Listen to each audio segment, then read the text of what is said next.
Welcome to this explainer. When we look back at history, it's super easy to view events in total isolation, right? An economic boom over here, a social movement over there. But the reality? The physical landscape of our industries and the human struggle for equality are actually deeply, deeply intertwined. So today, we're going to unpack exactly how that played out in South Carolina. We're talking about a massive transformation from a deeply rural, segregated society into a heavily industrialized, politically transformed modern state. Let's get right into it. To really wrap our heads around how these massive historical forces converged, we're going to follow a pretty specific roadmap for this explainer. 1. From farms to factories. 2. The urban population boom. 3. Educational disparities and law. 4. Strategies for civil rights. And finally, number 5. The Great Political Shift. All right, starting with Section 1, From Farms to Factories, the Economic Shift. For generations, South Carolina's economy was fundamentally rooted in the soil. Agriculture was everything. But after World War II, the state made a profound pivot toward globalization. And honestly, this wasn't just some minor economic tweak. It completely changed the state's DNA. They aggressively started courting foreign investments. A perfect modern example of this legacy is the massive Volvo plant down in Berkeley County. Facilities just like that one represent this absolute tidal wave of global investment that essentially replaced cotton fields with assembly lines and advanced manufacturing.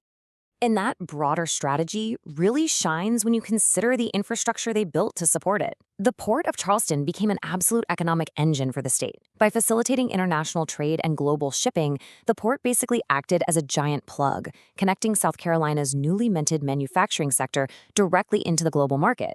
Because, let's be real, you can't have a giant auto plant without a way to ship the cars. This synergy shifted the whole state away from its rural roots and toward a very urban-centric industrial model. To truly grasp the sheer scale of this infrastructure, just think about this number, $22.5 billion. That's how much South Carolina's commercial airports alone contribute to the state's economy. And they're not just moving cargo around, they're supporting over 130,000 jobs. It's that kind of massive economic gravity that fundamentally altered the destiny of the state. Moving right along to Section 2, the urban population boom following the jobs. Now, where the jobs go, the people naturally follow, right? We saw explosive population growth heavily concentrated in these new industrial hubs. Take Berkeley County again, home to that Volvo plant. Between 2000 and 2010, the population there skyrocketed by nearly 25%. And then, in the very next decade, it grew by almost another 30%. So we're not talking about slow, gradual growth here. This is a rapid, intense concentration of new residents drawn directly by the magnet of manufacturing and industrial jobs. And we see the exact same urbanization effect happening on the coast.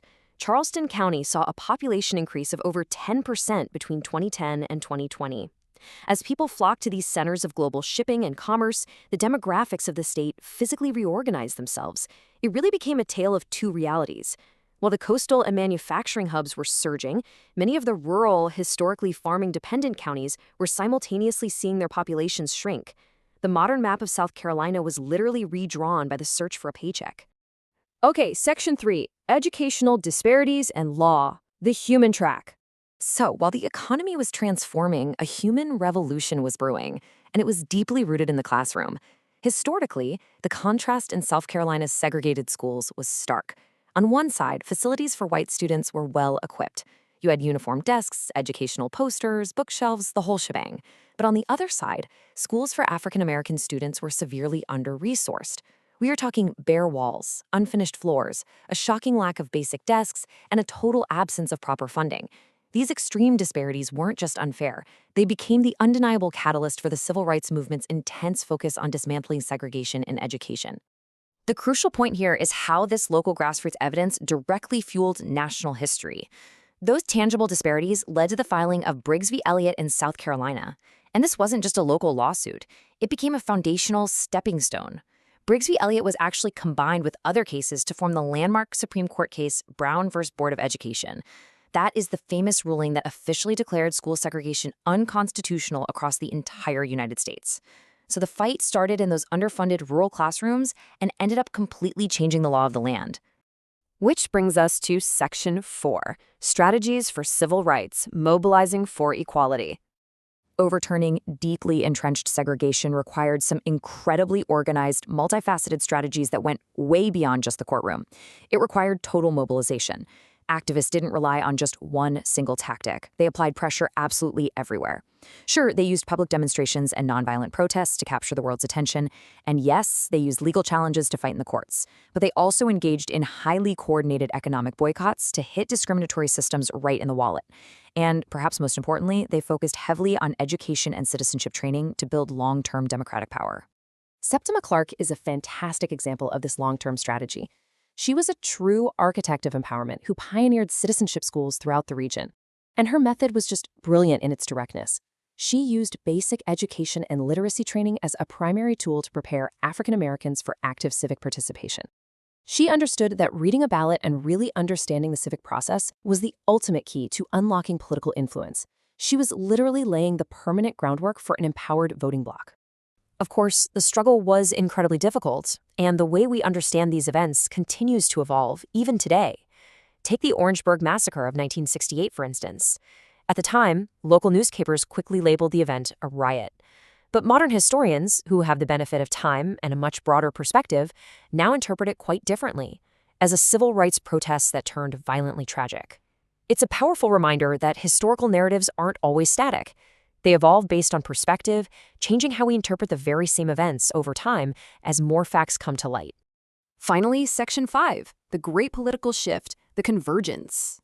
When we step back, we can map out this profound political realignment pretty clearly. From the 1940s through the 1970s, the push for civil rights laws became the central point of friction within American politics.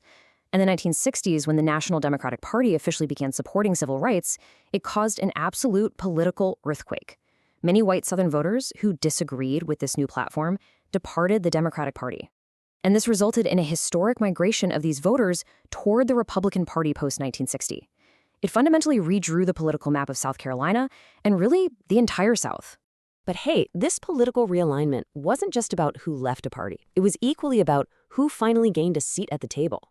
Because of those nonviolent protests, the exhausting legal battles, and the brilliant groundwork of educators like Septima Clark, African American voters and leaders gained an unprecedented level of political influence.